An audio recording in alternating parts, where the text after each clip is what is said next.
When you go into coaching, you think things like, well, I'm going to have to motivate everybody, and I'm going to have to put a boot in everybody's butt, and I'm going to have to be a taskmaster, and I'm going to have to humble athletes. And nothing could be further from the truth. Athletes have unbelievably low self-esteem, and female Mm, athletes in general, I'm going to excuse my language, female athletes, they think they're shit. mm, Even and every single one of them is beautiful and amazing and has all these gifts, and they're funny and they're smart and they're beautiful, and they think they're garbage. So you have to spend all of this effort,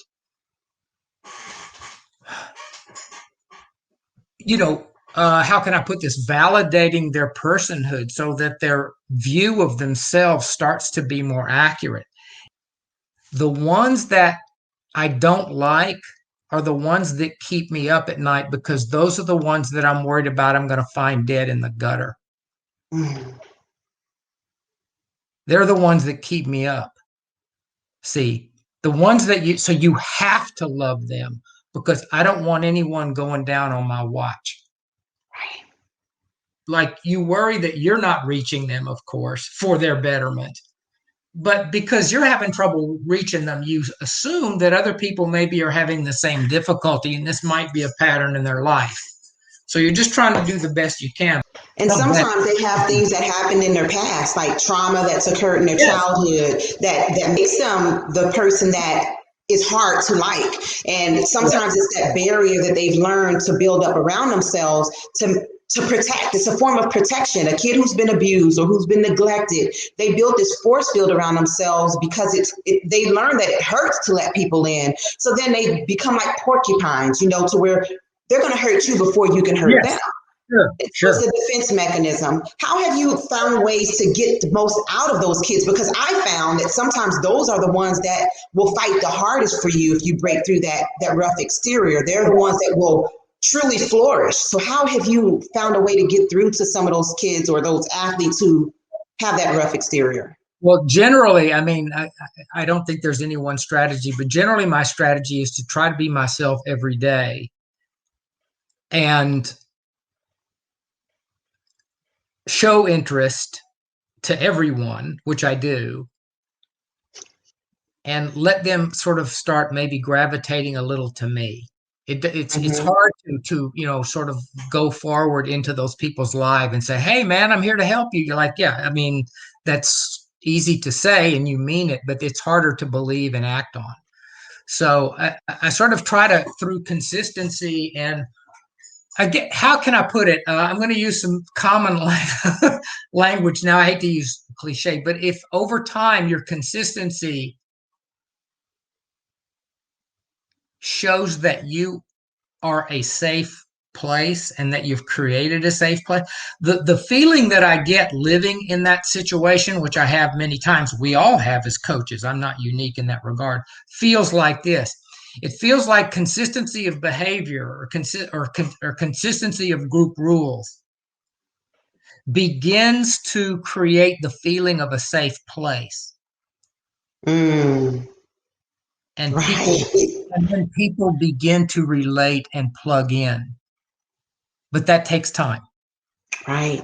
That And consistency is important. Even people who have come out of jail will say, they look for that consistency. And it's crazy. They don't want to be in jail, but when they get released from jail, they're looking for that consistency because sure, they realize that that's a part of what they've been missing from their lives. sure. And it doesn't So, feel like, well, I am helping this person, what it feels like what it feels like from my perspective is I'm creating a safe place, because I'm for exactly. sure not letting their teammates get on their butts. Yeah. Like, if someone's going to get on them, I'm going to do that, and Right. but my point, it feels like a safe space is being created, and then that the starts maybe drawing a better version or a more hopeful version of that person out. Have you ever had an athlete deal with performance anxiety? No, never. Why is this not a thing that we talk about? Well, first of all, a huge percentage of them are. I mean, I'm not going to say half, but maybe a third to a half in that range. And that's every year. Our society, American society, doesn't even know what courage is. It makes me so sad because if you ask 100 Americans what courage is, 85 of them will say not being afraid. Okay. Mm. Love is the absence of fear. Courage cannot exist unless fear is present. Courage is the act of counteracting fear with action. Everybody needs boundaries. There are rules. In football, there are certain things you do in the organization of your week. And you have to. And everyone knows that. And not only do they know it, they respect it. In basketball, there is a way to organize your practice week. Guess what? In track, same thing.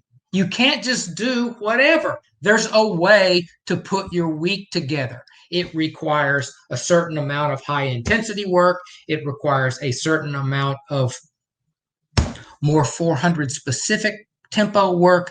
It requires rest. Because here's the thing, if you're going to train speed, which it is required for sprinters, the levels of work are so intense that that rest is required, not only between reps, but between sessions. And whatever all kids nationwide are taught. In fact, it's enabled and praised. They're all overstriders. So every single athlete that I've ever had has to be taught to bring their stride in underneath themselves to where it feels like they're marching in place. Okay. All right. So, you know, you get sick of seeing bad running and get sick of seeing bad running and get sick of seeing reaching and get sick of seeing overstriding. And finally you snap one day. And I said, what can I do to make sure, like, I don't want to see this overstriding anymore. So I didn't design the wicket drill around it, but this is what we had, which is like a croquet wicket. So I figured that if I put those down on the track at certain intervals, but so the idea was to eliminate overstriding and put them in a tall sprint posture. And of course, like any activity or drill or learning sequence, people got out of it what they put into it. So people who concentrated on stepping down and then could repeat that same feeling on the open track without the wickets, they learned. It requires active learning and engagement. The drill won't teach you anything unless you're actively learning it. Like if you're a slave to the drill and not thinking about how you're feeling or what you're doing, and then I put you out on the open track, you go right back to doing what you do. So exactly. So very quickly, and it didn't take us long, 2 or 3 years. We started with them up, and then I realized, well, sprinting, of course, isn't about stepping over anything. Sprinting is about stepping down. So we started laying the rail down on the track. And then now I don't even use those anymore. The reason I used them in the first place at Tennessee is we had a zillion of them, and I could put them to use. Now I just use this. I buy this at Lowe's and paint it white. So it just needs to be. And it serves the same purpose? Yeah, because they don't want to step on it. It's just something big enough where they'll step down between them, which is what we want. They don't want to step down on top of them. And it just puts you in the right sprint, and you really learn how to sprint. It's a very aggressive drill. And, we put out 18 of them. So it requires, if I have the right spacing, which I'm really good at, it requires a 6-step run in, because you cannot get to slat 12 through 18 without a 6-stride run in if you have the spacing right. The other thing I only use 18 because the drill, in my opinion, in my application, for the purposes for which I use it, and this doesn't apply to anyone out there. You use it however you want. But for my purposes, the way it was designed and what I want, I'm not going to do less than 18 strides, because from stride 12 to stride 18, they are maxed out. They cannot go any faster. But like if I have 6, 8, 10, the drill doesn't serve its purpose, but because we haven't got to max yet. The Because whole it's a max velocity drill, correct? is a max velocity, super aggressive, pin your ears back and hit it activity. As for me, as the way I deploy it. Right.